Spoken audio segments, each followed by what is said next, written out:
John Dalton was the first scientist to give the structure of an atom. According to him, an atom is a solid hard sphere.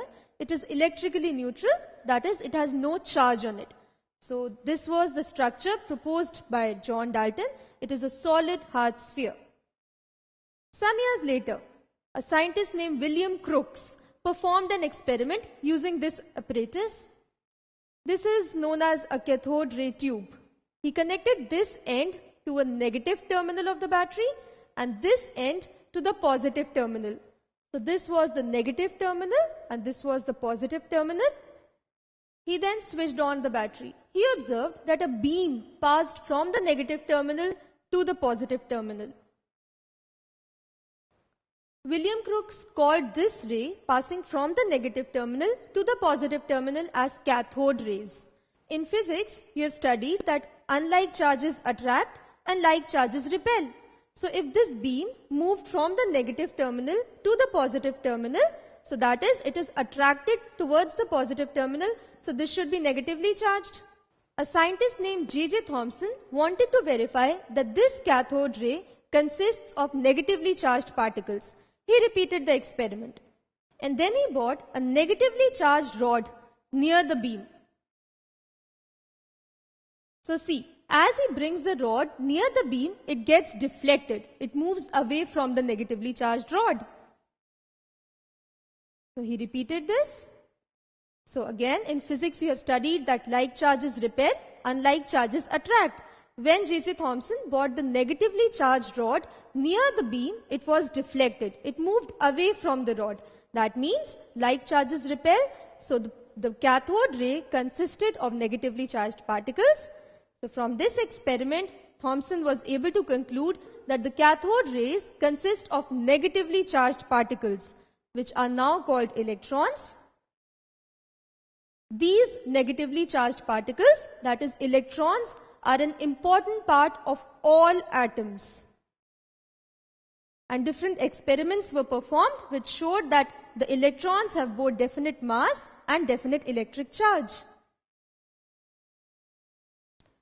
So the cathode rays were discovered by, was it Goldstein, Rutherford, William Crookes or J.J. Thomson?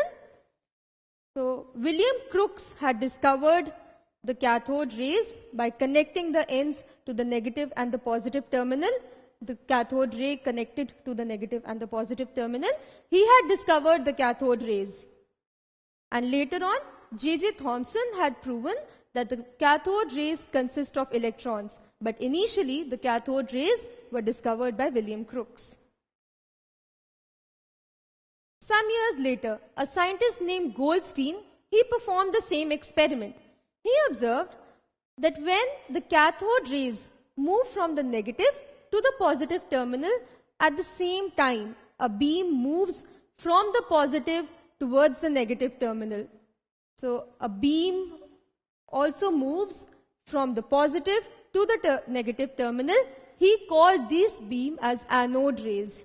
So in physics, you know that unlike charges attract. So if a beam moves towards the negative terminal, that means it should be positively charged. So from this experiment, it was concluded that anode rays, that is the rays moving from the positive towards the negative terminal, they consist of positively charged particles, which are now called protons. These positively charged particles or protons are an important part of all atoms. And different experiments were performed which showed that these protons have definite mass and definite electric charge. So let's revise. So if this is the negative terminal, that is the positive terminal. So the beam which moves from the negative towards the positive terminal is known as cathode rays. Since it is attracted towards the positive terminal, so the particles electrons, they are negatively charged. And the beam which moves from the positive terminal towards the negative terminal, it's known as anode rays. It consists of protons. Since it moves towards the negative terminal, that means these protons are positively charged.